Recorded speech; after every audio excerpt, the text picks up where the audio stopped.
Welcome everybody to session A1, which I'm absolutely certain is going to build on what was an inspirational keynote to start our few days here at the forum. We've got three very experienced improvers as well as innovators in Helen Bevan, Nadia Chambers and Liz Carter, who are here from our own National Health Service Institute for Innovation and Improvement. And what I think we'll find in the next 90 minutes is that this will give you both the toolbox and the will to go ahead and build the communities that we all know we need to make improvement happen and to make improvement stick. So without further ado, I will hand over to Helen.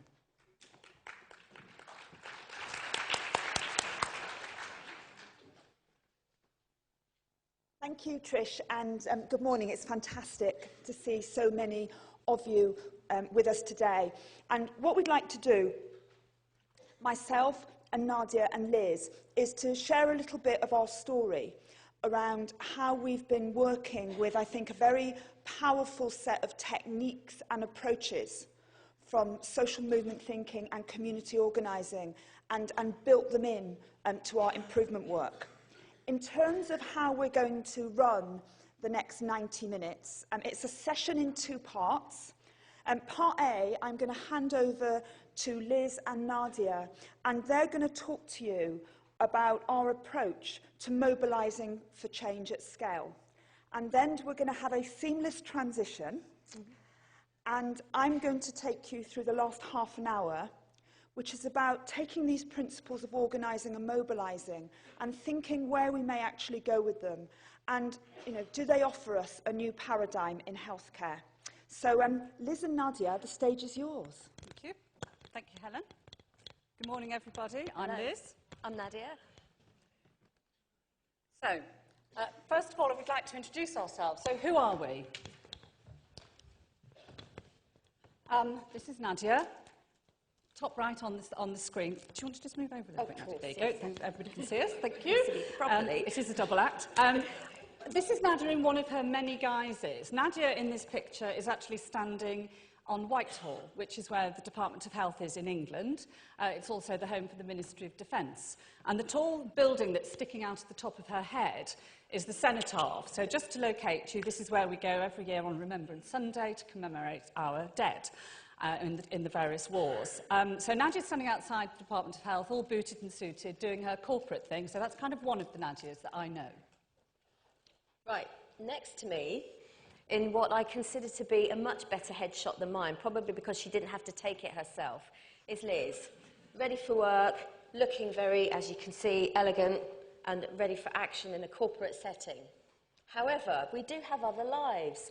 You'll see the photo here of us sitting in a field in the Brecon Beacons in Wales is where we like to go and hang out at music festivals. And note the slightly more interesting hairstyle and the few flowers in the hair.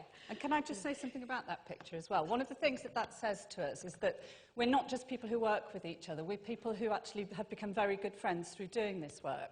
And not only do we share lots of values, we share lots of sort of community. So this is when we get together with our family. So these here on this picture are families and our friends, and this is a really important part of our lives. And the other photograph shows that we have fairly eclectic tastes in music, because that's us all polished and scrubbed and ready to go to see Aida at the Royal Albert Hall, which was a surprise birthday present for me this year. So that's who we are, and this is what we do. Thank you very much, Nadia. So hopefully that's just kind of located you a little bit with who the two of us are. So what we're going to do today is share a journey with you. We're going to uncover, hopefully, what we've learned along the way.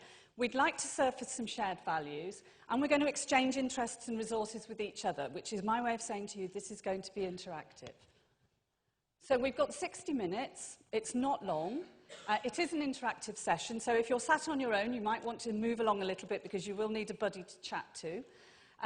We're going to be doing a thing that we call pause for thought. Because we haven't got time for a really big panel discussion at the end, we thought it would be useful to stop periodically, just so that you can turn to the person next to you and just exchange what you're thinking about, what's resonating for you, what's not working, and if so, also scribble some thoughts down, because we'd really like to get them at the end. We very much want to share our learning, and we will hopefully all be having a chat. So the first thing I want you to do is for everybody to get up on your feet, please. And turn to the person next to you. Introduce yourselves and answer this question with each other. What lights the fire in your belly and makes you determined to improve things? Time on this? 2 minutes. Excellent energy. Excellent energy.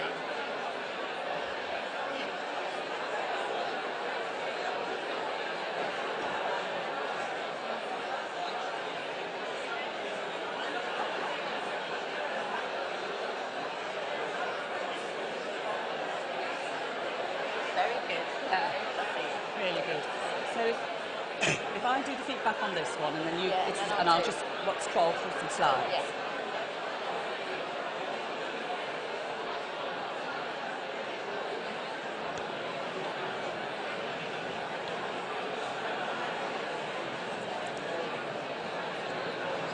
Oh yeah, do.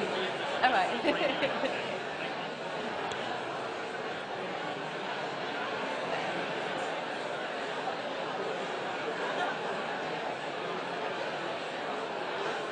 You won't bear with me interrupting you there. No, I just thought we need to I get think it's good. No, 30 seconds to go. Need the bell, don't we? Ting. I Yeah, really we like do that actually. Yeah, the bell was great. Anybody walking in and said, "What the hell's going on?" bell. What the hell's going on? Are we there?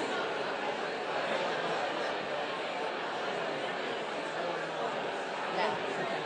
Okay, thank you, thank you. Lovely. Oh, thank you.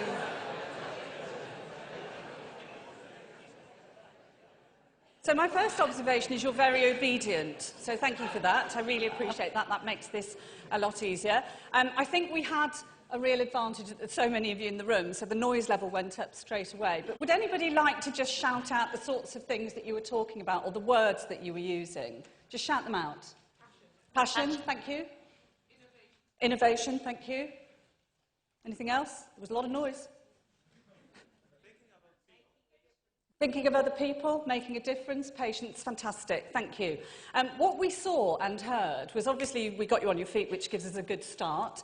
Very, very high energy in the room, really high energy. And once you'd actually done your initial introduction, lots of animation, lots of hand waving and lots of excitement. So we'd really like you to hold that for the rest of the session. So. Now, you'll be pleased to know that you get to relax with me, so you can sit down for this one. But wind back in time. Might not be that long ago, it might be a long time ago. And think about a social movement that you've been involved with. It might have been international, it might have been local, it might have been national. You may have got your running shoes on and done a marathon.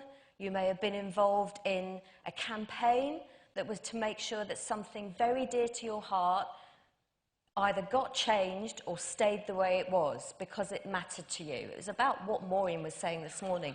What's important to you? What matters to you? Hold that thought, turn to the person next to you, and you've got a minute each to tell each other about what you were involved in, why it mattered to you, and what that felt like. Off you go.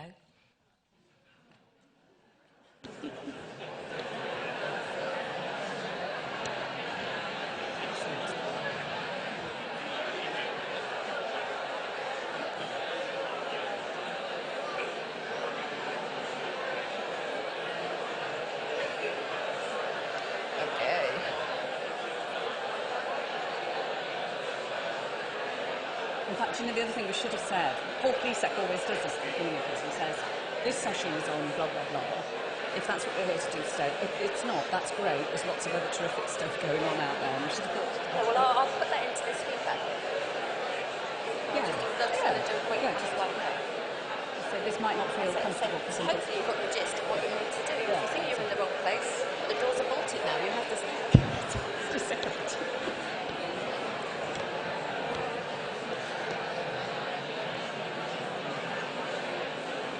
Check that Helen's over.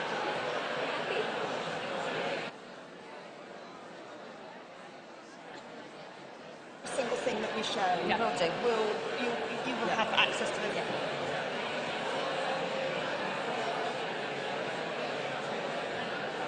Should we also tell them it's being filmed and they're going to be on YouTube later on today? Right. We're going to load it.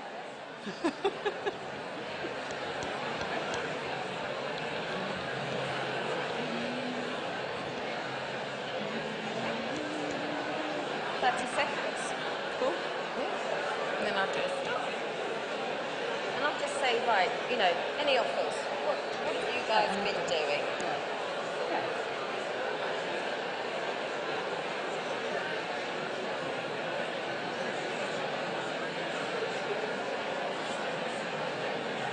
And then I'll hand over to you.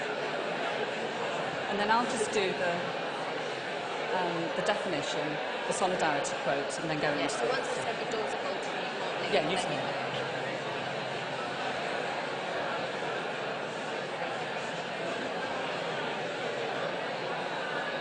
Okay, everybody.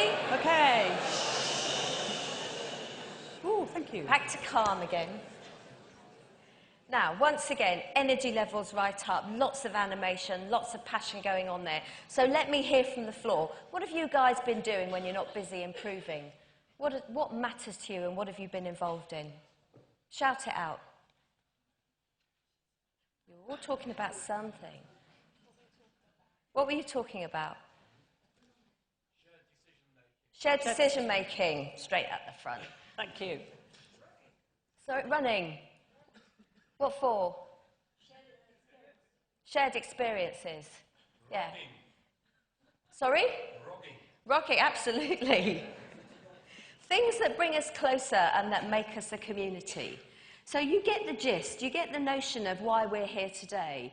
And if you think you've stumbled into the wrong room, it's too late because the door's shut now and you have to stay. Thank you, Nadia. And just two other things to say. All of these slides, all of them will be available on the Quality Improvement website. And we are being filmed, so you're all going to be on YouTube later on today. So a definition for you of a social movement. It's a voluntary collective of individuals committed to promoting or resisting change through coordinated activity to produce a lasting and self-generating effect and creating, as they do, a shared sense of identity. And this has been the work that we've kind of been building on in the last 2 years. And I just like this quote from Lech Walesa. Each of us individually does not count for much, but together we are the strength of millions who constitute solidarity. And if you think about that in terms of your communities and in terms of your healthcare improvement and in terms of what we can do as a movement ourselves here today. So let me just give you a little bit of context. So we had been doing some work in the NHS in England using all of these very powerful principles from social movement thinking. And we've done lots and lots and lots of mobilising of people. What we've not been doing, and this is kind of the health warning, is doing community organising in its purest sense within the NHS. So we had this history and this tradition of doing all of these terrific projects. We'd seen some really great pieces of work. We'd managed to mobilise loads and loads of people around lots and lots of stuff. But it just wasn't enough. And about 2.5, 3 years ago, we hit this kind of crisis point back in England where there was a recognition that we were going to have a £20 billion shortfall between the funding that we were going to get for healthcare and the demands on healthcare, and that was going to hit us by 2014. So we absolutely had to find new ways to engage. And as always happens, I'm sure our health system's no different from anybody's. There was a lovely directorate comes from the Department of Health. We know what the problem is. These are the work streams that we're going to focus on and that will enable us to actually address this problem. So we knew what the problem was. We actually also knew what we needed to do about it. We've got a room full of improvers here. We pretty much know the technical solutions.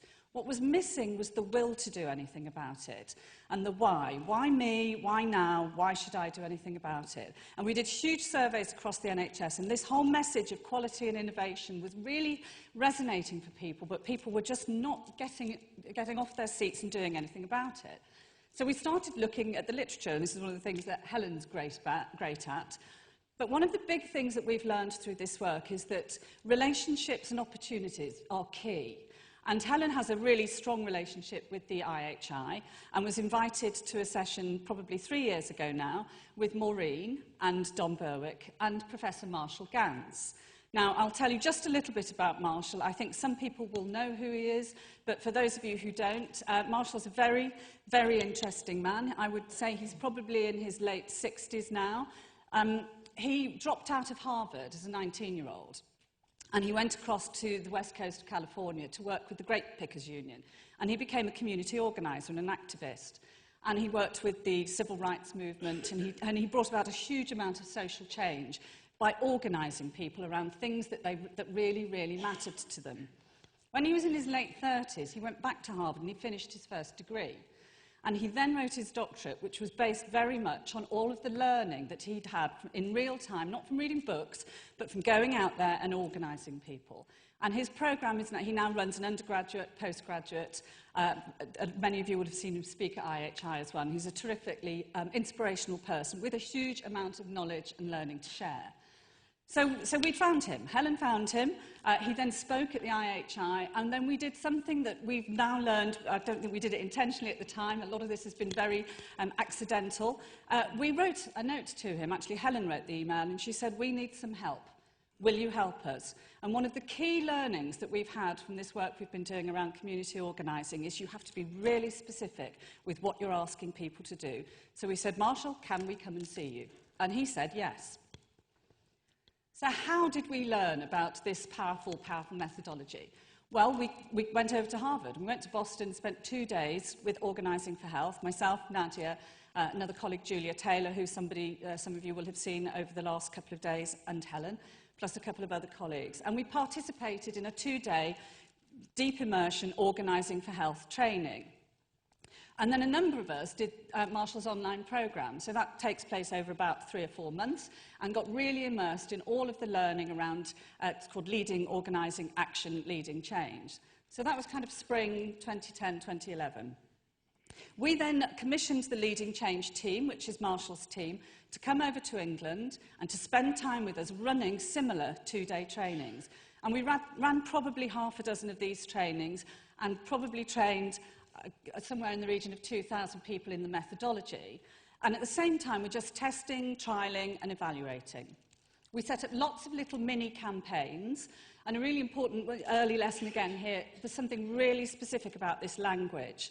The word campaign landed very badly in England because it has 2 very clear meanings, one of which is a marketing campaign, the other of which is a political campaign. So we have to start to think about how can we adapt some of this language for a way that's going to resonate for an English audience. So we trained all of these leaders in organising, and then we stopped and we said, let's just do a review and evaluate what we've learned so far. Key learning, stop before you start. And Marshall would say this, and we say this all of the time now. So we said, instead of ploughing on, let's really stop and think about what we've actually achieved. So we did a full review of our progress, probably January of last year. We saw that we had lots of small, localised projects, but they were nowhere near as successful as we had hoped. So whilst we were still mobilising people, we were organising small groups of people, but one of the biggest challenges we were finding was how do you actually apply the organising principles within an existing hierarchy and within an organisational context. And we were being coached by Marshall throughout this whole process. And one of the things that he said at the time was, this work has never been done in an organisational context. It's always been voluntary groups around specific causes. So there was some real learning for us there.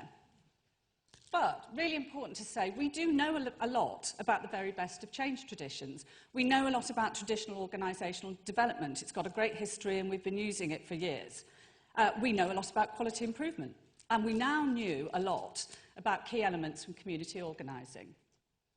So what we've done is develop this methodology that we call a call to action. So what is a call to action? It's about solving a difficult problem. It's about changing an intolerable situation or putting right a specific wrong. And you do it by uniting people with a shared goal to work together.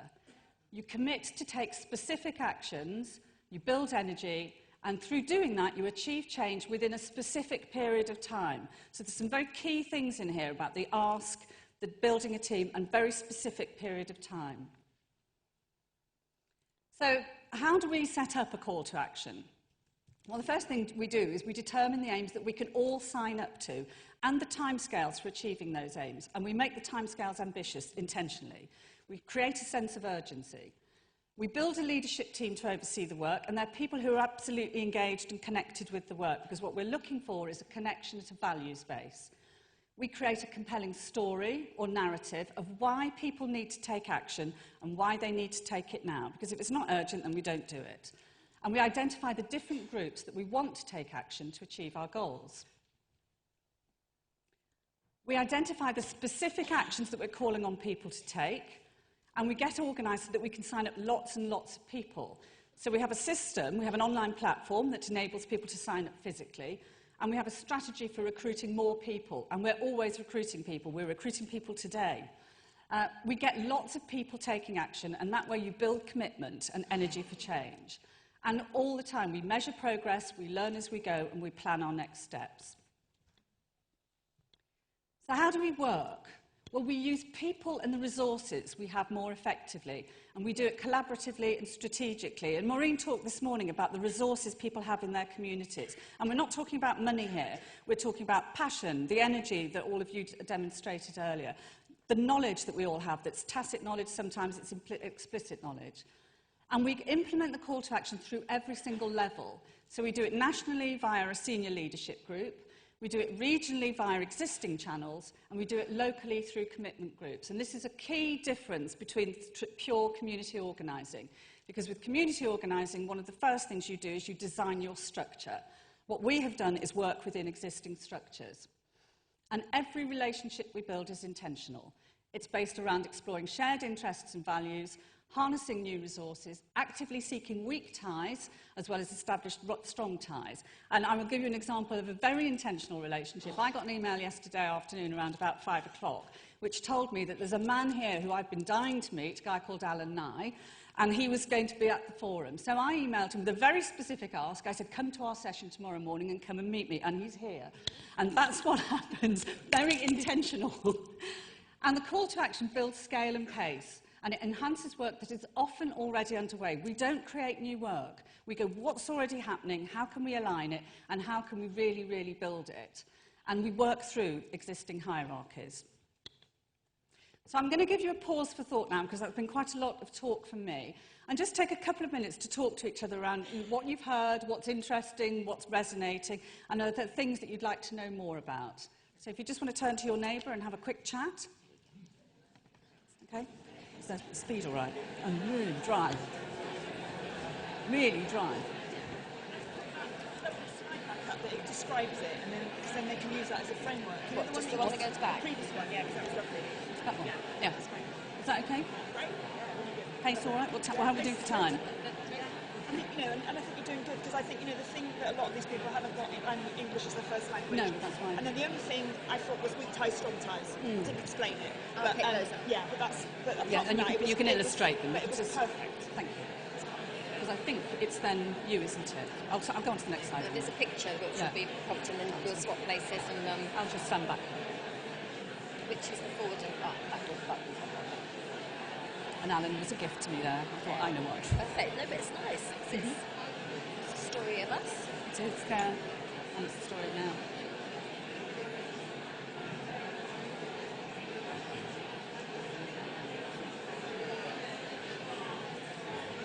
It's good to give people the chance to talk, I think. Yes. Because you can, start to bed the ideas.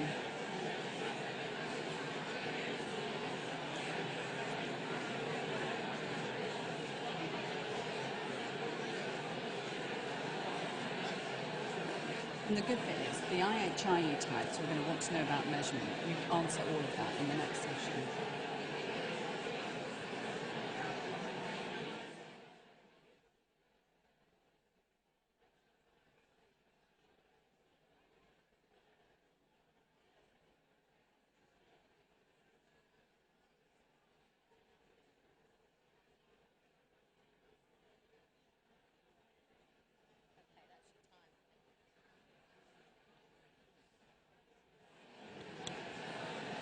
Okay, thank you, thank you. Let's go out here. Shh. Oh, lovely, thank you. So obedient, thank you. Well, hopefully you've had some interesting discussion. As I said, please scribble down any thoughts, questions for us, and we'll collect all of those up at the end. But what we're going to do now is, so I've given you, okay, this is what we've been doing, but what does it really mean? What does it mean for the people that we care for? And Nadia's going to talk to you about a real live call to action that we've got going at the moment. So. This is what it looks like in real life. I'd like any of you who have been touched by dementia, either a family member, a friend, or somebody you know, to put your hands up, please. Now look around you and see how many people that is. Keep them up. This is a problem. It's a human problem, and it has a human cost. It's estimated at the moment that in England alone, there are around about, and the numbers are difficult to ascertain because people don't get diagnosed early enough, but there are around about 180,000 people with dementia. About 40% of them undiagnosed, but they're probably there if we look at the epidemiology. And those people are taking antipsychotic medicines. And there are a number of reasons why people end up on these medicines, but quite often it's out of sheer desperation from a clinician or a family member who can't deal with the behavioural and psychological symptoms of dementia that manifest themselves in ways that people quite often feel challenging, don't recognise early enough, don't understand what the alternatives might be, and end up in a position where the only thing that they can think of is an antipsychotic medicine that 9 times out of 10 isn't even licensed to be used with people with dementia, and the effects of which can be absolutely dramatic. At this moment, 1 out of 4 people with dementia who are taking antipsychotics will suffer a stroke. And 1 in 5 of them will die. Now, if we were talking about fresh-faced toddlers running around instead of frail and vulnerable older people, we'd be jumping up and down on the rooftops about something that isn't necessarily best practice. And this is not a moral judgment. It's really important to understand this. This is an intolerable situation because it could be different. We could be doing things differently. And for me, one of the things that Maureen said this morning that resonated so much is the fact that we do work in silos, and we don't always communicate, and we don't always get to problems early enough, and we don't talk to people in terms of, why is this important to you? Why does this matter to you? Because that makes us work differently. So we have, at this moment, and have had, this is not new news, for quite some time, an intolerable situation that needs to change. And that's where you think, call to action. Because a call to action is not to help you deal with something that's a little bit uncomfortable or something that you personally find intolerable. I don't have any Jimmy shoes. That's a complete intolerable situation for me. It is not a cause for a call to action. Something like this that affects so many people and so many communities absolutely is. But you've got to be really, really clear about what it is you're asking people to do. And that's the first step, is to scope this, to have the conversations, to build that sense of community and to find out what is it that we could ask people to do that would flip this situation and start to make it better and really give us the improvement that we want to see. So we set a goal. And this goal comes with a little bit of a health warning because I feel I'm amongst friends and I can bare my soul to you. When I said that the 180,000 was an estimate, I absolutely meant it. Because one of the things that we found very quickly after setting this goal is that trying to count those people, where you'd think there would be a national system to count them, is incredibly hard, because there isn't. So lesson number 1, find out your baseline metrics as soon as you can. Know what you're dealing with so you've got something that you can measure. But I will come back to that when we talk about what we've achieved. But we set a goal, which was that all people with dementia who are receiving antipsychotic drugs will have undergone a clinical review. Now, that is key. What it's not saying is everyone off antipsychotics, because there may well be certain times and certain places where it's absolutely appropriate. But what we do know that is a clinical review allows clinicians to do what you've just done. Pause for thought. Have a think about, is this still the right thing to do? Is it time to discontinue? What alternatives should we be considering? Or should we have started it in the first place? A clinical review is simple, beautiful, best practice. It's what every clinician wants to be able to do. Stop and think. So that in and of itself is a really powerful tool to help people think about the way that they're practicing. And that part of the review was to consider alternatives. There are other medicines that can be used. There are completely drug-free alternatives to managing these behavioural and psychological symptoms of dementia. And that most importantly, any decision that is come to as part of a shared agreement, a shared decision with the family, with the person with dementia, if that's appropriate, or with the people that are caring for them, and trying to make those difficult decisions on a day-to-day basis. Now, as a goal, that is fairly ambitious, and you make no apologies for having an ambitious goal in a call to action. It is really important to shoot for the stars, set yourself a timeline, and then start motoring. But what you do need to do is to get the right people together to make this happen, so they can understand what specific actions they can take to contribute towards achieving that overall goal. And here's a photograph of some of them that we brought together at one of our early workshops. These people came from a very broad spectrum.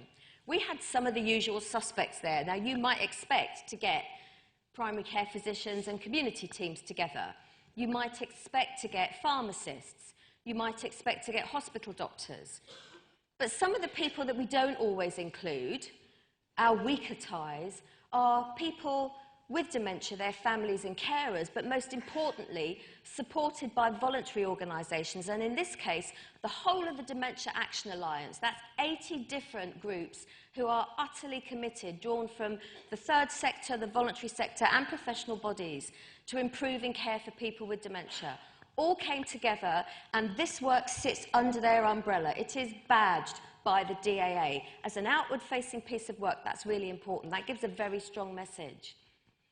The other people to get involved were people who can make things happen in the system in terms of commissioning alternatives to be there. So when you've done your clinical review, you've got an alternative to go to. So getting commissioners involved was very important as well.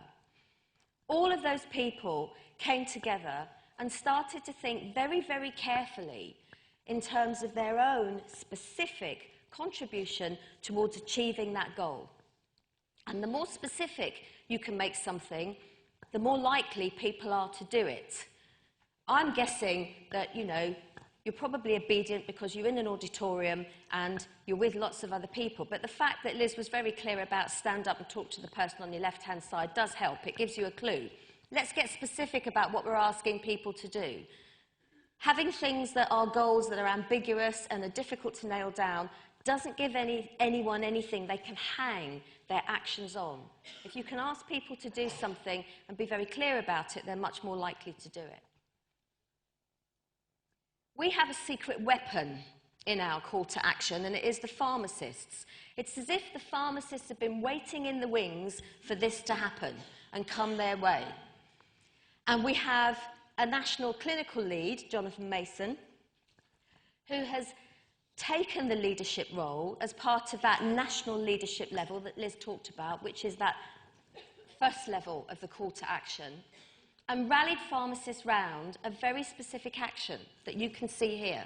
And we've used this so that they can help to work out exactly what is it we need to do. We didn't tell them it was a driver diagram. I expect some of them realised that. But this is there for them. And this hasn't been designed by us or by a small group of people. This was co-designed by almost 300 pharmacists, some of whom came together in workshops, but many of whom did this virtually via WebEx and online through editing, re-editing and sharing. We were massively nervous about this. We hadn't done this before. When I had a WebEx with 60 people on it, I was quaking, thinking, how are we going to do a live edit with that many people? And it turns out you can. So you don't always have to have large numbers in a room. But the key thing was about securing their commitment, asking them why was this important to them. And every pharmacist you asked had a story to tell about their own experience of people with dementia who were taking antipsychotics and how they felt they wanted to contribute to changing that situation. And that's the hearts and minds bit. So you've got these people engaged, you've got large numbers mobilised, and you're giving them something very specific to do, and you're helping to organise them to do it. This is really important. So much of the stuff that we do is top-down and compliance, and there's absolutely a role for that. That's not to say that you can bin it, but for people to really take something to heart, for all of you who've been involved in something, one of those social movements you talked about earlier, the passion that you have about the work that you do, that comes from in your heart. And that's the thing that commitment is all about. It's not about something you impose. It's about something that comes from within you. And you're much more likely to go the extra mile if it's down to commitment than it is to compliance. So we had some really important learning about commitments. Let's make them really specific and let's make them measurable. And that goes back to my point at the beginning. Have a reasonable idea of what you can measure, because sometimes you think you can and it turns out that it's hard. Or have a plan to put a measurement system in place. They're not vague promises and they're not just outcomes. They're clear things. And also try to make anything that you're getting people to commit to as specific and simple as possible. So one action. I commit to review the people under my care as a pharmacist. And I have a number of methods through which I can do that, but that's what I'm committing to do. This is a slide that I've stolen from Helen. And it helps us to see the movement from something that's based almost entirely on compliance, that talks about minimum standards and performance levels that everyone must achieve, and that is mandated through the threat of penalties and sanctions, to a world that is about commitment, that you have a collective goal and a shared purpose that is no less clear, but the way that you get there is through commitment to that and holding each other to account on the basis of that commitment. It's something that sometimes we feel uncomfortable about in our professional lives, but the words "I promise to do something" really do mean something in this world. And to see people commit to coming on a weekly task force call, which is operational as well as high thinking, high-level leaders from all over the country who will pitch up every Thursday, 4 to 5 o'clock, on that phone, come back about the work that they've done in the last week and the work that they're doing going forward and how they're galvanising their groups. Our regional dementia leads, 10 regions across the country, dementia leads have never come together before as a group. And now they come together every month via WebEx and they share their information, they share their expertise, they expand that learning memory from something that happens locally around me to something that's now happening nationally. It is a joy to be part of that. And to see how people have moved from being a little bit suspect, and I don't know if I'll tell you about my data, to elbowing each other out the way to saying, let me tell you first. That's a pleasure. So what have we achieved and how? This is not just pink fluffy stuff where we all have a hug and we all feel a lot better and everyone is committed and mobilised and energised and all of those things. There's some hard stuff at the end of this, and it's really important because, as Liz said, we've got a job to do. We have been able to find, through bringing people together, a new measurement and reporting system that will go live within the next 6 months. And that will enable GPs and pharmacy teams across the country to use a simple query in a system that already exists to pull out the data to show the correlation between people with dementia, antipsychotic prescribing, clinical reviews and what happens afterwards. I can't tell you how much the Department of Health and the Information Centre are overjoyed about this because they've been struggling with this for quite some time. And that was found by the work that we've done, connecting people up and recognising that there was a group of general practitioners in part of England called the Lake District, where they have been beavering away, doing this all the time, collecting this information all the time. They became part of the call to action, they made that commitment, and then they shared it. And that just in itself flips the situation, makes things different. We were able to share the results of audit that was done last year, again, by the regional leads and through different health organisations. And what they showed us is what we probably thought we suspected, but this helped to validate it, was that diagnosis rates are painfully low for people with dementia. And having a clinical review depends on you getting a diagnosis. So the 72,000 people are the people out of that 180,000 who actually have a diagnosis. So there's potentially lots of other people out there who haven't got one. But you need your diagnosis to then get access to services and to get reviewed. But out of those, 80% of those people have had that clinical review in the last year. And as Liz said, this is work that's in train. But what this call to action does is it revs it up, it supercharges it, it engages people all over the place, and it starts conversations that haven't been taking place. The other things that we found that you can see here are being able to have a cost-benefit analysis that basically shows this is worth doing economically. It's not just morally the right thing to do, it has economic benefits as well. And that we've developed skills and resources as a result of bringing all these people together. So we've got resources now that will be going to 40,000 pharmacists through the Royal Pharmaceutical Society, commissioners who have been supported in implementing their commissioning guide around dementia, and 70% of medical directors who've adopted the induction pack that was developed by people working on the call to action. And 2,000 GPs engaged through DoctorsNet, which is an online protected community for general practitioners. And these are the numbers, and they're getting bigger all the time. A call to action is about engaging as many people as possible through as many routes and channels as possible. And you can see here how this momentum is building. So, another opportunity for you to pause for thought. And you don't have to scribe, but it's good just to share for each other your first reactions on what I've just told you and how you think that may work in some of the things that you're involved in. What can we do for time? I can't see. Sorry, well, we're right for time. Yeah, I think so. I don't know what time it is. I've got 1:15.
Thank you.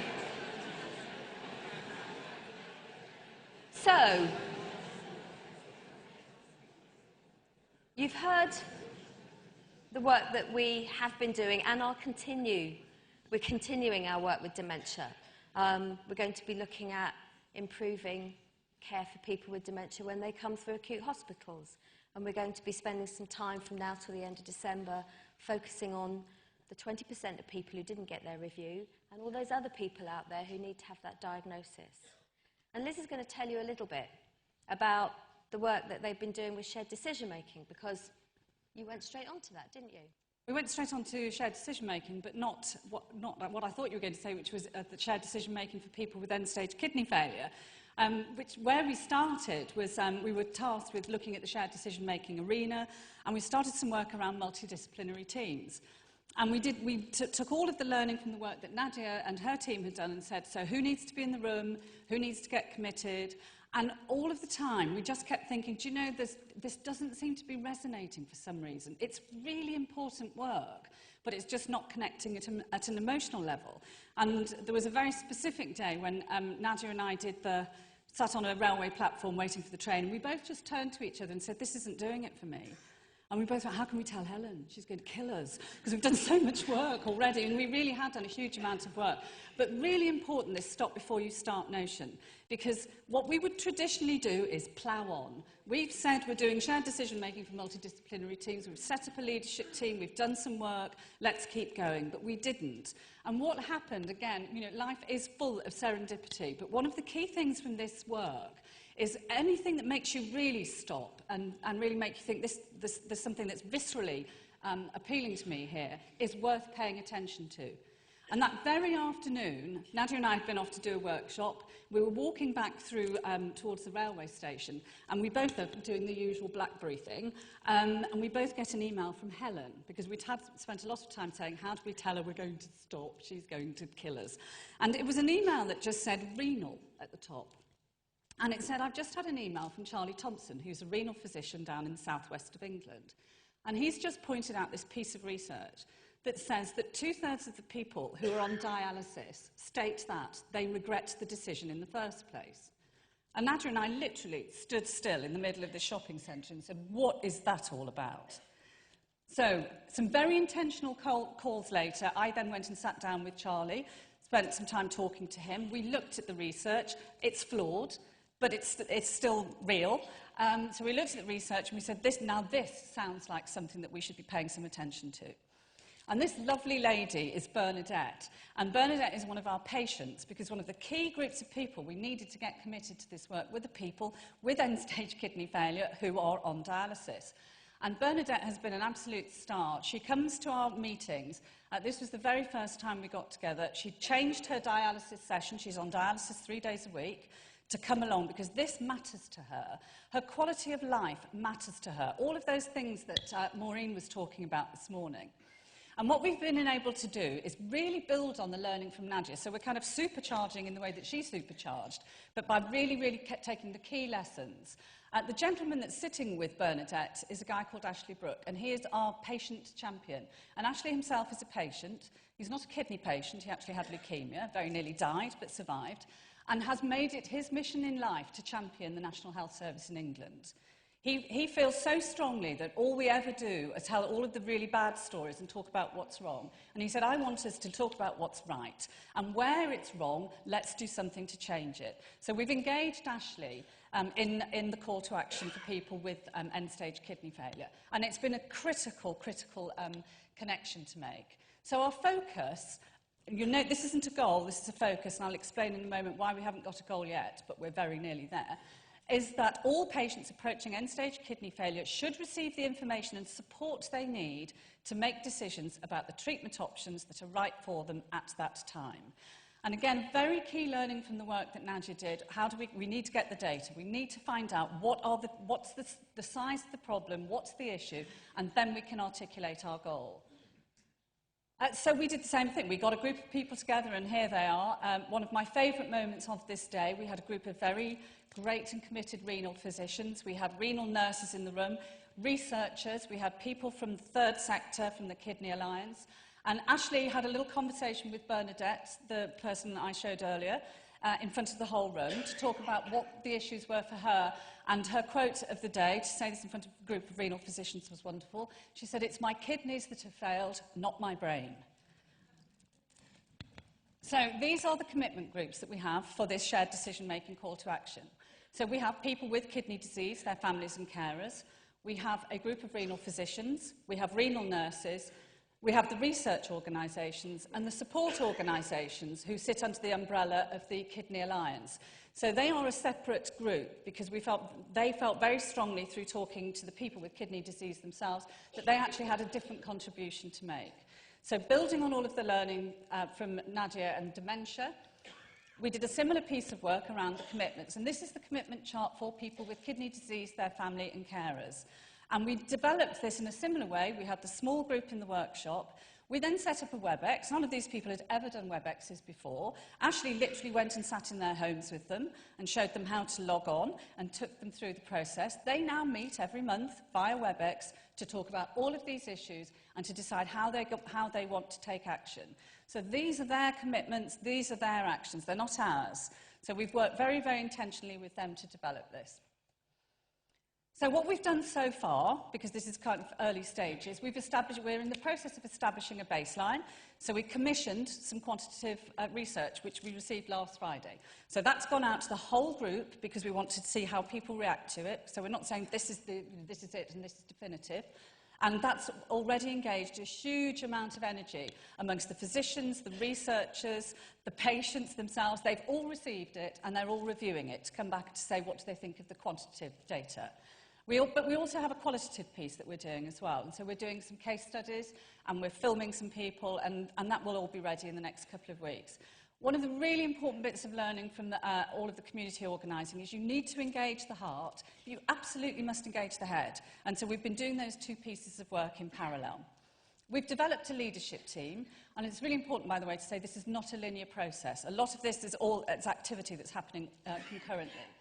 So we've developed a leadership team which comprises these really committed renal physicians, renal nurses, researchers. There's a couple of patients on the leadership team. We meet every single week in the same way that the dementia group meets, 5:30 every single Thursday. That time is very specific because that's the time the renal physicians finish their ward rounds. So they work with us every single week from 5:30 to 6:30. It's their commitment and they turn up every week to actually develop this call to action.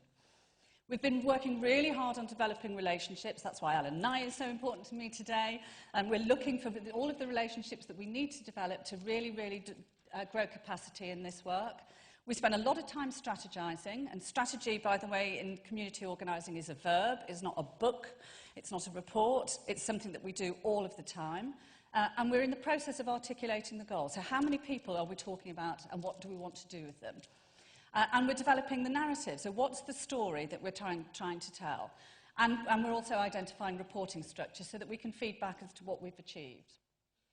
But this is the potential of this. In terms of engaging large numbers, we've got 50,000 people on renal therapy, around 7,000 individuals per year and their families, 168 hospital systems, and on and on. So this is the potential for engaging large numbers. So, do you want to close out here, Nadia? I think, if you don't take away anything other than this, we'll be really happy. The key learnings from the call to action is that the goal must be clear and unambiguous, and the ask must be specific. And that will take time to get to that level of commitment, because it's very interesting. When you talk to people, they will talk quite often in a way that is clear, and it is specific, and it is unambiguous. When you ask them to commit to paper, all that starts to change. And you need to remind them of the words that they said when they were talking about what matters to them and what's important to them.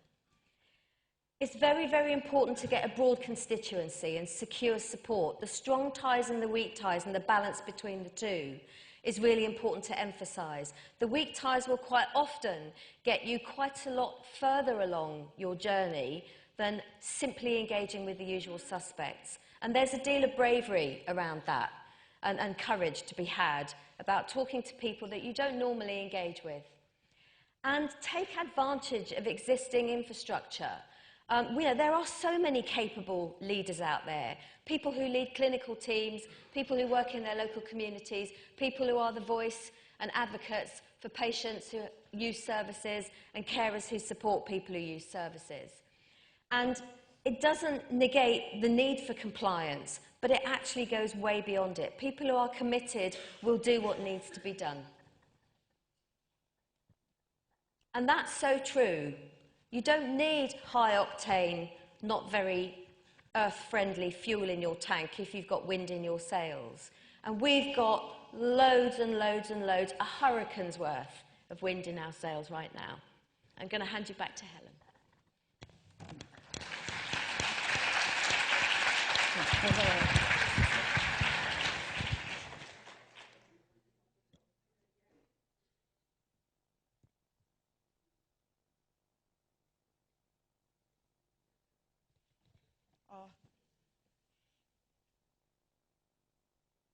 So thanks, Liz and Nadia, and I hope you get a real sense there of our journey today. And it's an ongoing journey, and we're learning all the time. What I want to do is to take some of the ideas and some of the principles that Liz and Nadia talked about and maybe put them in a bigger context. Because what we're starting to realise is that actually, many of these principles around community organising, mobilising, organising more generally, actually have a lot of potential in the wider context of healthcare. And for those of us who work in publicly funded healthcare systems, I would go as far as to say that actually the existing model of healthcare delivery in many public funded systems, where care is delivered in the way that it is. I think the systems are probably broken. Okay, and the problem that we have is that the decision makers, the policy makers, the politicians, I think have a habit of swinging from kind of one end of a pole to another. So what do? Is we introduce markets and competitions, okay? And actually maybe, in the middle of these principles around organising and mobilising, in the middle of these lessons from history that we can learn from those leaders of social movements, those community organisers who were people who often had no resources, okay, in a traditional sense, okay, weren't part of a hierarchy, but actually changed the world. And in a sense, what can we take from that learning in terms of the future of our healthcare systems? So I want to give us a little context for thinking about this. And many of you know this model. This comes from Rolf Stacey. And what this model, or this diagram, is basically saying is, in what context do we make our decisions as leaders? And what this model looks at is two axes, okay? One which is about agreement, like in terms of a decision we're making, how much agreement have we got about that decision? And then the other axis is about certainty. So how certain can we be that the model is the right one? So if you look at that, are we far from agreement or close to agreement, or far from certainty or close to certainty? Okay, let's kind of zoom in on that diagram. Now, what you can see from the bigger diagram, there's a very big world of decision-making out there.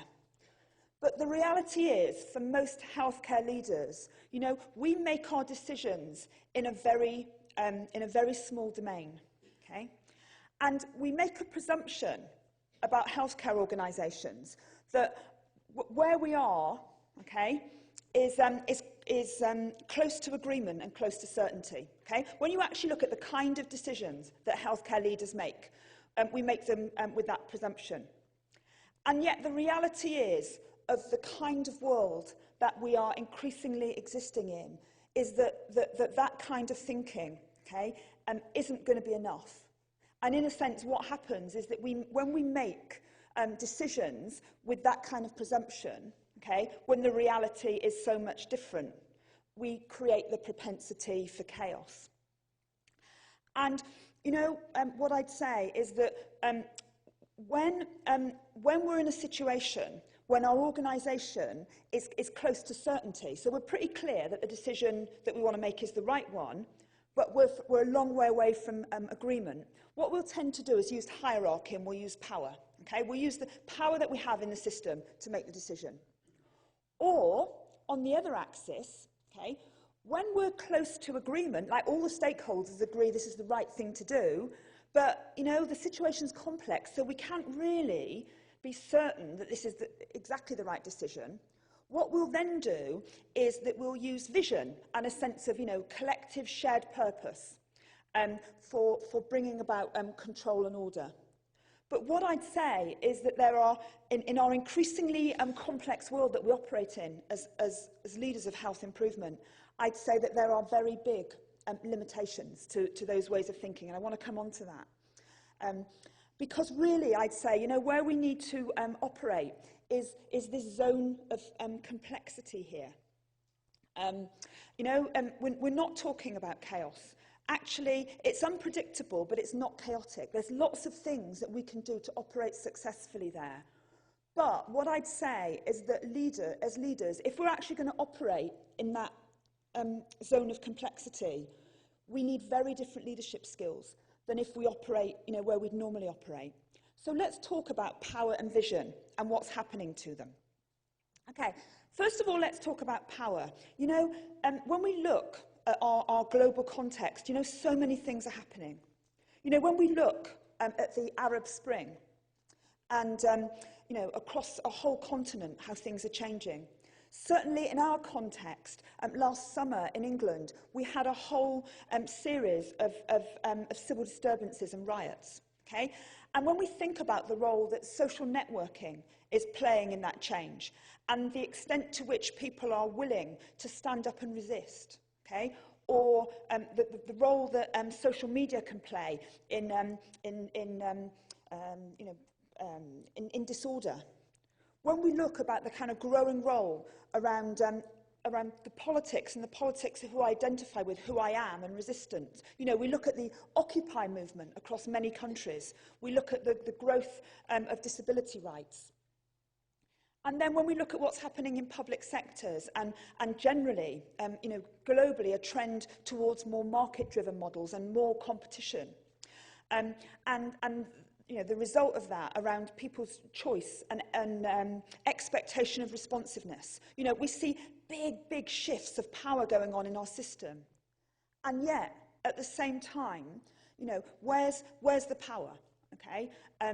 Where's the fire force of power? It's actually still in the hands of elites. So you're seeing a real kind of contradiction or a paradox there. And I'd say the same is the case, you know, when we think about the role of vision story. You know, that, okay, we might be uncertain about whether this is the right decision.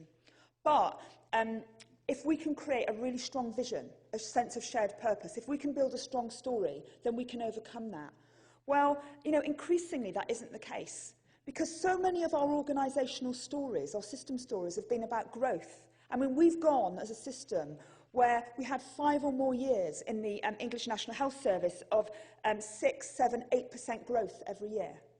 We're in a situation now where for 4 years, okay, consecutively, we are having the equivalent of a 4% compound reduction year on year. So those stories, okay, that are built around growth and the inevitability of growth, and growth as being a good thing and without boundaries, you know, are increasingly being contested in our world. And when we think about our narratives, the story that we tell to create the vision, you know, when it's just us telling our story, it's kind of easy to create a story of good or a story of evil.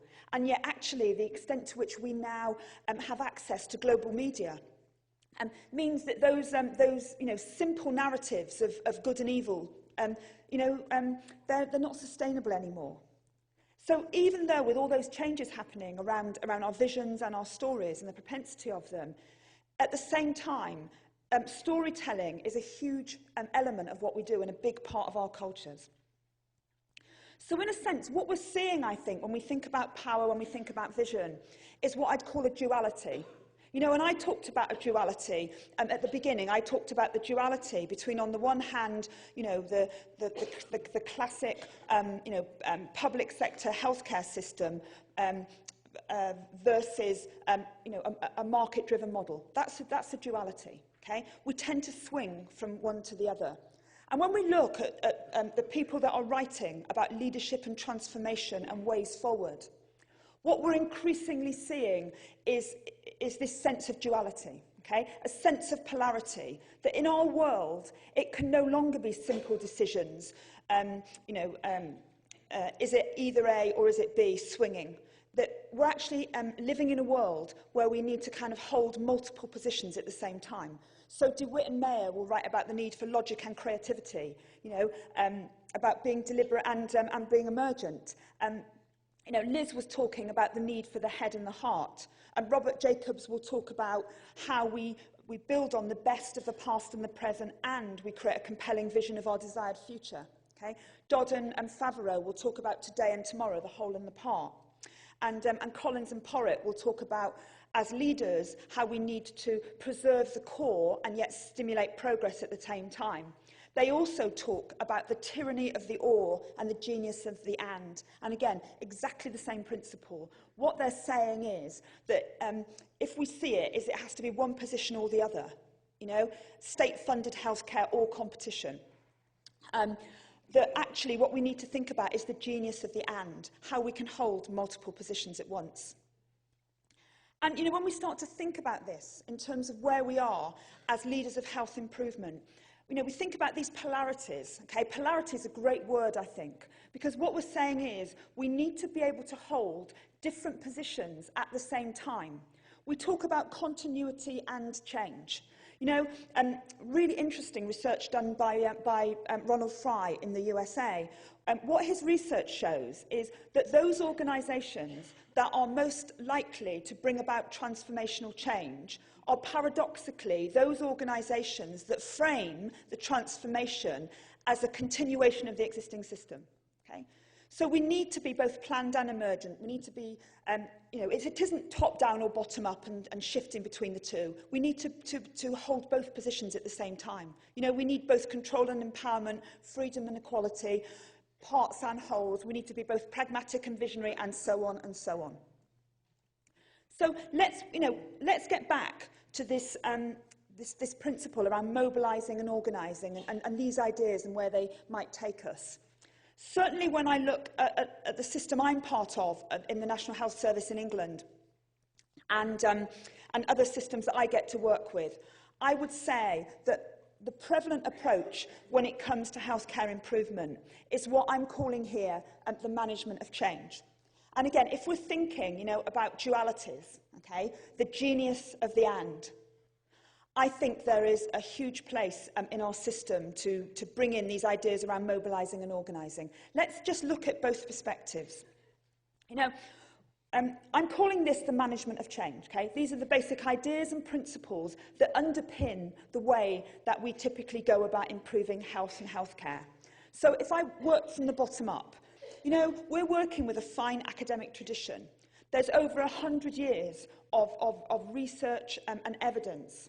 You know, I'm talking here about improvement science, and again, I mean, it's kind of been interesting, you know, the last, from kind of yesterday onwards, and the kind of scientific session is improvement a science or isn't it? And we can have a big debate about that. But I guess what we're talking about here is how we go about change in improvement in a highly disciplined scientific way, where we're using cycles of improvement, hypothesis, and so on.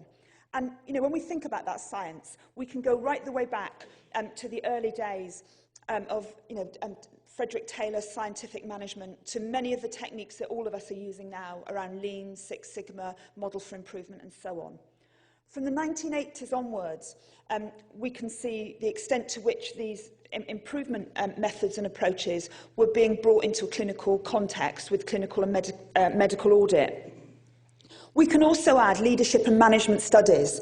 So, you know, what does it take to be a great leader of improvement or to manage change?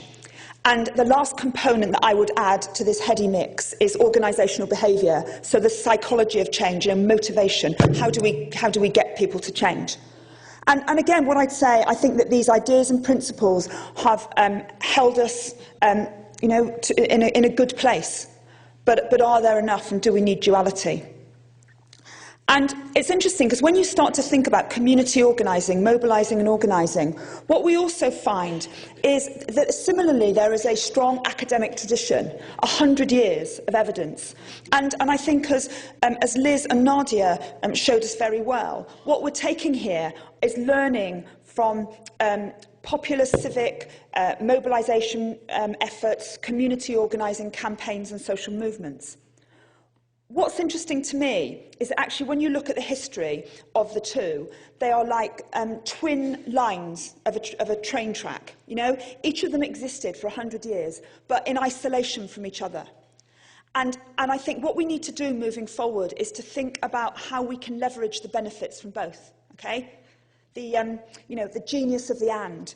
And what we're really starting to see, only I'd say the last 4 or 5 years, is a coming together of these two sets of principles and ideas, living that duality. And I think much of that is because organisational leaders are starting to understand that many of the ways that we've traditionally undertaken change and improvement, and we've tried to transform services, is insufficient in terms of the scale and pace of change that we need. So, what I'd say, and what I'm learning from having the opportunity to work with these ideas every day, is that we need a new paradigm for change leadership. And again, it's that duality. It needs to be about both. And we need to build on the strength of our established approach, which I'm calling here rational organisation. So we need to go on doing these things we do really well, in a very systematic and disciplined way, understanding our environment and context, being very clear about the purpose of change and the resources, the formal resources that we need for change, having clarity about leadership, about roles and what we want individuals to do, about the way that we plan and organise and manage processes to deliver change, and also carrying on working in ways where the boundaries of what we do are typically around our organisation. But I think we also need this new paradigm that I'm calling here passionate mobilisation. And this, again, is how we can identify a shared concern for urgent attention that connects with our values. How we can offer opportunities for people throughout the system to get involved in the change, to be called to action because they want to make a difference. What we need to do here also is to pay attention to process. Often when we're thinking about change management, we talk about how do we work with resistance to change, as if resistance to change was a bad thing. Actually, I think the energy and the focus that comes from protest around wanting to put right things that are very bad is an energy that we should absolutely be embracing. We want to work at big scale. Okay, we have to work at big scale.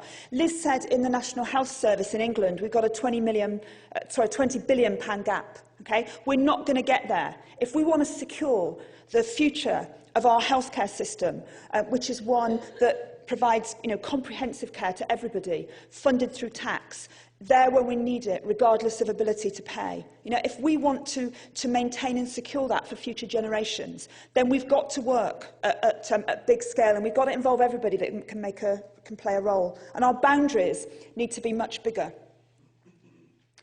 What I want to do is to give you a little case study, because I'm talking at a very high conceptual level.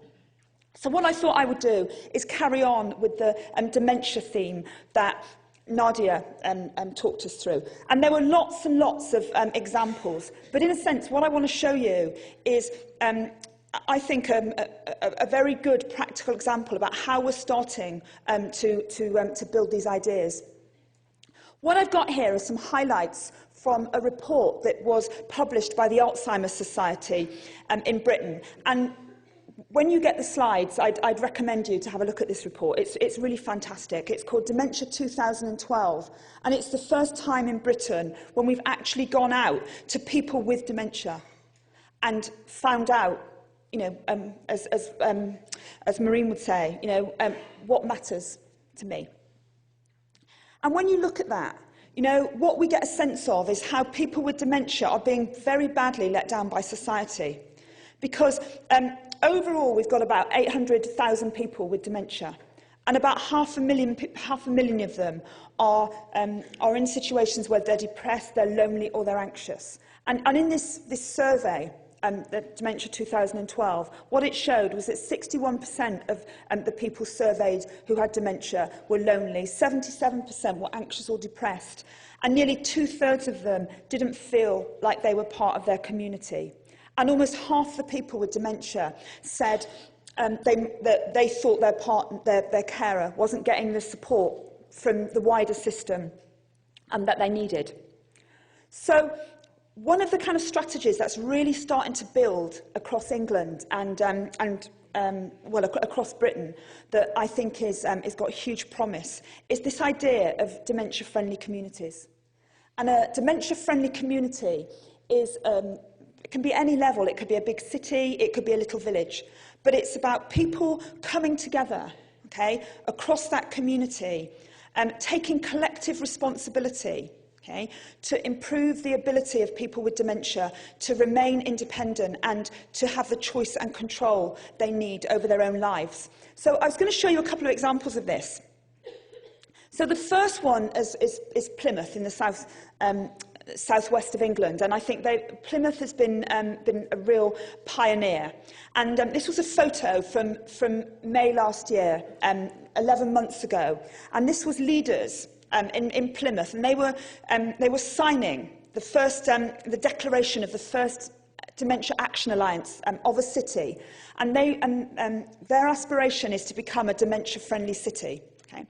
And you know what's lovely about this again is this idea of who's getting involved, who's making their contribution, and I mean, I absolutely take my hat off to the leaders of this work in Plymouth and the way they're massively mobilising and organising, you know, to create a dementia-friendly city. And who's involved in this? Okay, the people that we would expect to be the voluntary and advocacy groups that support people with dementia, and of course, including people with dementia and their carers. Okay? Local government, groups in the community, the National Health Service, the university, the police, okay, playing a really big role in this. Plymouth is a city that has a lot to do with ships, okay, and the naval base, okay, that is the actual navy, okay, have signed up. Lots and lots of local businesses have signed up. Okay, what's Plymouth Argyle? Who knows? Who knows is not from Britain? What's Plymouth Argyle? It's the local football club, soccer. Okay. What's Plymouth Raiders? No, basketball. Okay.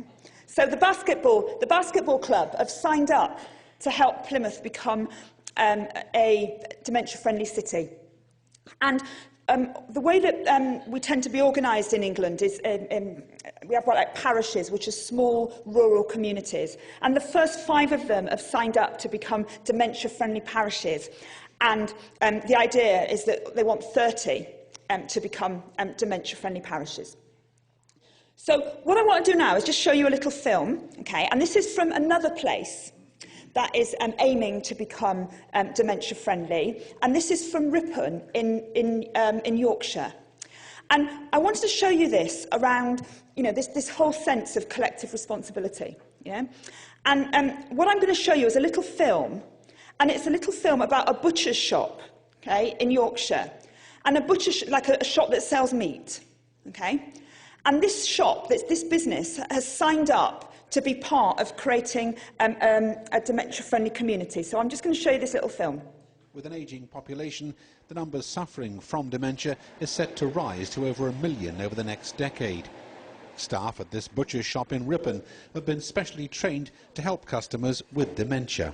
When they're going into shops and banks, post offices and things like that, it can be a bit daunting for them. So if you're just there to welcome them and make them feel safe and in a happier environment, they do tend to come across a bit better and you can help them more. This is just the beginning, but I think they're demonstrating beautifully what people can do. So simple. Whereas with, say, for instance, a physical disability, it's very tangible, you know, that you need a ramp at the doorway. This is much more subtle, but every little bit helps. Sufferers can, if they wish, carry special cards, drawing attention to any difficulties they may have. But with dementia on the rise and no cure in sight, those trying to highlight the problem say every step towards greater recognition of the disease is to be welcomed. And you know, the important thing about this isn't just about making businesses aware or engaging. It's actually, as a community, how we take collective responsibility. You know, it's classic organising principles, and I think it's such an important way forward. And, you know, there's lots and lots of examples that I could have shown you this morning. So Manchester, okay, becoming an age-friendly city. Amazing work that's going on in the White City, in inner city London, around health champions. I think, you know, more and more, I think an understanding that we need to utilise these organising and mobilising principles to bring together the tremendous assets that we have. And, you know, part of where this comes from, some of the underlying ideas, I think, again, a duality. It's interesting to think about approaches to change that are deficit-based versus approaches to change that are asset-based. Again, going back to what Maureen was talking about this morning, you know, when she was talking about asset-based care designs, okay, spot on. You see, when we think about the kind of change that we do and we think about our approach as healthcare improvers, we tend to be very deficit-based. So we say, what is the problem we're trying to solve? What's wrong here? Okay? When we think about development and improvement needs, we're doing so in the context of the gap and the size of the gap we're trying to close, okay? Gaps and deficiencies. If we take an asset-based approach to change, we start from a completely different place. We say, where are the places and where are the people that are already creating you know, or delivering the services and the support that should be part of the future? You know, what can we be building on? How can we exploit our existing assets and resources? An approach to improvement that is growing across the world is an approach called positive deviance. I think it is a real methodology of the future. And what, you know, we talk about somebody being a deviant. We think about them being a criminal or a bad person. But a deviant just means different from the norm. So what about positive deviance? You know, and what positive deviance is about is saying, when we look, we might be a hospital and we'd look at our wards, or we might be a community and see what's happening in different places. You know, within that community, people get the same resources, people get the same opportunities, and yet some people are absolutely flying and making great change happen, and other people are struggling. And in terms of what it is that the people that are moving forward are doing, okay, you know, how can we learn from that and synthesize it and amplify what works? And I think, you know, this is really important when we think about evaluation and research of improvement. Because I'd say that so much of our thinking is deficit-based. So when we research an improvement project, we go in and we say, well, you know, it doesn't achieve its objectives, or this isn't working, or that isn't happening. And when you're an improvement person and you get evaluated in a deficit-based way, I mean, it makes me feel very defensive, and 99% of what's being said might be really positive and great, and I'll just pick up on that 1%. You know, that's critical around how it makes me feel. And I think that, you know, moving forward, we need to work in ways that are much more asset-based and strength-based. So let's focus our research and our evaluation on what's working and how we can do more of that. So, you know, we've talked a lot about resources and assets. And, you know, what I'd say is, again, there's a duality. There's some different ways that we can think about assets. And, you know, typically, when we think about healthcare improvement, the way that we think about resources is about economic resources. And these are resources that diminish with use. So, you know, this is my project. I've got X amount of money. I've got this number of people to work on my project. And actually, the kind of resources that we need to be thinking about, and I think Maureen was really clear about that, and Nadia and Liz were just now, are natural resources. And these are the resources that are there in the community. They're our assets, you know, and they grow with use. And what makes them, what makes these resources available? Okay, when people are connected with a goal and a sense of shared purpose and an energy for change, they will do 30 or 40% more work. Okay, that's called discretionary effort. And it's by building relationships in the way that we are in the calls to action, creating commitment for change. The more we're working those resources, the more we're growing them and we're growing them and we're growing them, and we need to be growing more. What's the potential, do I think, around some of these ideas for healthcare in the future? I've adapted this from a guy called Bill Doherty. He's in Minnesota. He is writing the most fantastic ideas for the future. And what he talks about is the prevalent model at the moment is what he calls professionally led healthcare. So the patient and the family is a consumer or receiver of care. And the clinical professional, leads the process of care, does the diagnosis, designs the intervention. And where the work happens is at a place and a time that the professional determines. When we think about our work, for instance, around shared decision-making, we're moving, I think, absolutely in the right direction, where our patients and families are much more active and engaged, but they're still receivers and consumers of care. And, we still have a situation where a lot of the drive is coming from the professional. Absolutely, in these kind of contexts, there's more power to patients and families, but it's still about isolated individuals, okay, in a one-to-one relationship with the system. And I think a big part of the potential for the future is what we're calling here citizen healthcare, where patients and families and communities are co-creators and producers of health and well-being. Which may begin in a collaborative way, but becomes led by the patient and the family and the community. And I think, this whole idea of citizen healthcare, I think, has huge potential for the future. I'm running out of time, so if I'm speeding up and not being understandable, I'm sorry. Okay, how is this kind of approach that we're talking about here, how is it different to what we typically do? Okay. Again, a duality. Okay, we're not saying this isn't the tyranny of the or; it's the genius of the and. Okay, classic way that we would go about an improvement project in healthcare. We'd establish our project team. We would identify our senior sponsorship, our chief exec or our senior leader who is going to, enable the change to happen. We would engage our key stakeholders. We would determine the project's resources, which would be economic, how much project budget have we got, how many people, and so on. And we would have key performance indicators and milestones, and we will be accountable through a performance management system or a programme management system, a hierarchy. Okay? If we start to build in, as an and, organising approaches, okay, we start from a different place.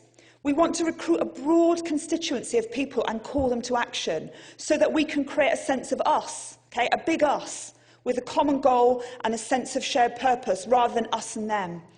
Our project resources, in addition, are about the relationships and commitments and the people that we can call to action. Okay? We build commitment, we hold people to account for change, not through compliance and performance management systems, but through commitment to each other in relationship to each other. As Liz said, we build commitment to take specific actions, so there's a very clear ask. And what we seek to do is to utilise those resources to shift the power to achieve the outcomes that we want. A couple more slides. Okay? So I think we're talking here about a new power dynamic that is emerging, okay? Because I would say that organising and mobilising taps into power and therefore potential to change in a very different place, in a very different way. And, it's happening in different places. It's moving from hospitals to care closer to home. It's moving the focus of change from senior leaders who make decisions to frontline clinical teams. It's moving from clinical professionals to service users and families, and from the idea of the professionally driven service or system to local communities. But again, I'm maybe framing it there as a from to, and actually it's a duality, it's an and. And what we're starting to see emerging are new public relationships, relationships in public with each other, new forms of collaboration, new ways of doing things, how we build collective capacity, we learn and we change together, and new forms of leadership. What's the implications for us then, as leaders of healthcare and leaders of improvement? Okay? What I'd say is what we're moving towards, and I think where we need to think about how we are skilling ourselves, is a much wider stage, okay, of action and additional players. And going back to the Stacey diagram at the beginning, you know, feeling much more comfortable working not just where we're certain, we've got agreement and we've got certainty, but actually being able to operate in an arena where there's much less certainty and much less agreement. Okay? As leaders, we give much more attention to personal feelings and motivation. I think that Liz and Nadia modelled that very, very well for us earlier. And being proud, okay, about articulating our feelings and understanding that if we want people to take action, the most effective way of enabling that, of mobilising people to take action, is by connecting to emotions. Okay? And we do that through values. And we need to be role modelling that use of emotions. Okay? Our connection to the wider experience, when we think about the world that we're part of, you know, it's a much broader world than the one that we've potentially been thinking about. You know, we want to celebrate the historic contribution that management has made, healthcare management, management of improvement, but we want it's an and, we want to adopt some additional organising techniques. And you know, I think that the point that Liz and Nadia were making about a lot of our learning about the calls to action, when we first started, we thought we will have to set up organising structures, okay, different ones. And actually what we've learned is that we can operate through the existing structures, because what we've learned is those existing structures, what they have a tendency to do, because of the ways that they operate, they tend to sap energy. Okay, and disconnect people from their goals. But actually, if we can work through mechanisms like calls to action, where we can reconnect people with their calling and their purpose, then actually those existing structures can be real drivers for change. And at the end of the day, and I think the most important thing that we need to do as leaders is that we need to be true to ourselves. Okay? Our own emotions, our own values, what called us to do the work that we do, and honour and share experiences with others. So we've talked a lot about transformational change, community organising, social movements and revolutions. So just want to end with a particular revolution. Okay? I think this revolution is going to be tweeted. And I think that the role of social media in this context as we move forward is going to be massive. So we're trying to be role models in effective use of social media, and we hope you will too. And if you want to tweet with us, that would be great.